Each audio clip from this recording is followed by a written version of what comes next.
tips to remember this formula।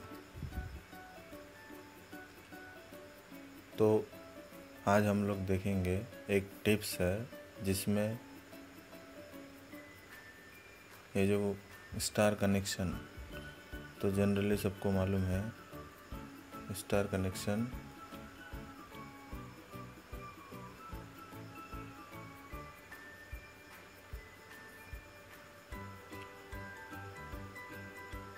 Star connection में अगर कोई लोड है तो सभी को पता है कि line voltage is equal to √3 of phase voltage and line current is equal to phase current.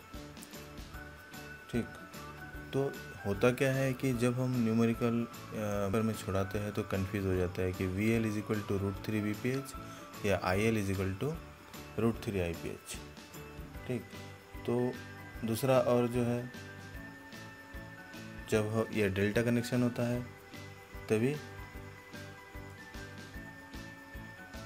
IL is equal to √3 IPH, VL is equal to VPH। तो ये कन्फ्यूज़न की वजह से कभी हम लोग स्टार कनेक्शन में VL is equal to VPH लिख देते हैं और IL is equal to √3 IPH। तो कुछ क्रॉस कनेक्शन हो जाता है जिससे हमारा पूरा का पूरा न्यूमेरिकल रॉन्ग हो जाता है। तो कैसे हम लोग इसको, एक टिप्स है जिसके द्वारा हम लोग लाइफ टाइम में नहीं भूलेंगे। ठीक, तो कैसे ध्यान में रखना उसको मैं अभी शॉर्ट में बताता हूँ। तो देखिए, ये स्टार कनेक्शन है। अगर कोई स्टार कनेक्शन रहता है तो उसको याद कैसे करना है। स्टार कनेक्शन है तो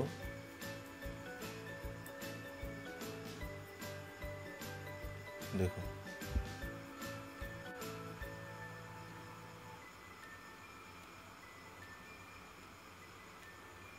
स्टार कनेक्शन,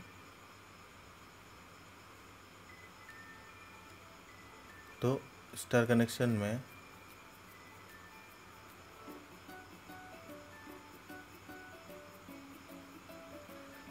क्या होता है कि अब यह स्टार कनेक्शन है तो इसमें हमको VL is equal to VPH आएगा या √3 VPH आएगा। तो उसको ध्यान में रखने के लिए सबसे, जो मैं पहले से ही बोल रहा हूँ कि एक टिप्स बताने वाला हूँ जिससे आपको ज़िंदगी में कभी आप भूलेंगे नहीं। क्या है, अगर स्टार कनेक्शन है तो हमको ये देखना है अल्फ़ाबेटिकली ये जो है S के बाद क्या आता है, S के बाद क्या आता है, I आता है या V आता है, I आता है या V आता है। तो ऑब्वियसली V आता है। तो STUV, दैट मीन्स S के बाद अल्फ़ाबेटिकली V आता है। तो ये जो फॉर्मूला है √3 line voltage is equal to √3 VPH, that is applicable to voltage. समझे ना। स्टार कनेक्शन है तो S के बाद अल्फ़ाबेटिकली क्या आता है, V।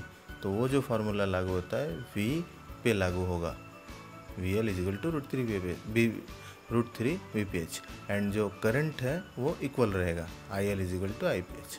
तो ये जो अगर पता हो गया VL is equal to √3 VPH, तो ये भी इजीली मालूम रहेगा कि सेकंड जो टर्म है करंट वो इक्वल रहता है। ठीक, अभी जो डेल्टा कनेक्शन को अगर देखेंगे तो उसको भी देख लेते हैं। देखो, ये डेल्टा कनेक्शन में अब IL is equal to √3 IPH और VL is equal to VPH। अब इसको समझने के लिए सेम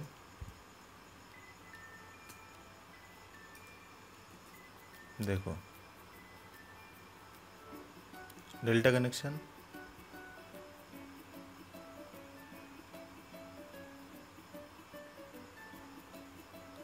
तो अब अल्फ़ाबेटिकली डी के बाद क्या आएगा? अगर हम लोग अल्फ़ाबेटिकली देखें, डी के तुरंत बाद हमारा जो है आई आएगा या वी आएगा। बोलो आप, आई आएगा कि वी आएगा? तो ये हर बच्चा जानता है कि डी के बाद आई आता है, DEFGHI। तो दैट मीन्स ये जो फॉर्मूला है that is applicable to I, IL is equal to √3 IPH। And जो सेकेंड टर्म है that is current, that will be equal to,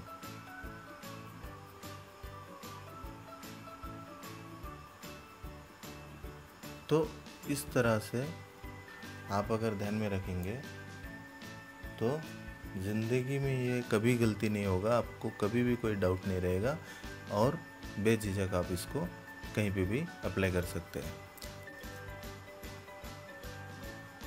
ठीक, तो इस प्रकार से आप ये फार्मूला को अप्लाई करके आप लाइफ टाइम याद में रख सकते हैं। अगर आपको पसंद आया है तो लाइक कीजिए, सब्सक्राइब कीजिए और कमेंट बॉक्स में लिखिए और भी कुछ किसी टॉपिक के ऊपर आपको चाहिए, और मैं नए नेक्स्ट वीडियोज़ में मैं और भी कुछ टिप्स देते रहूँगा। धन्यवाद।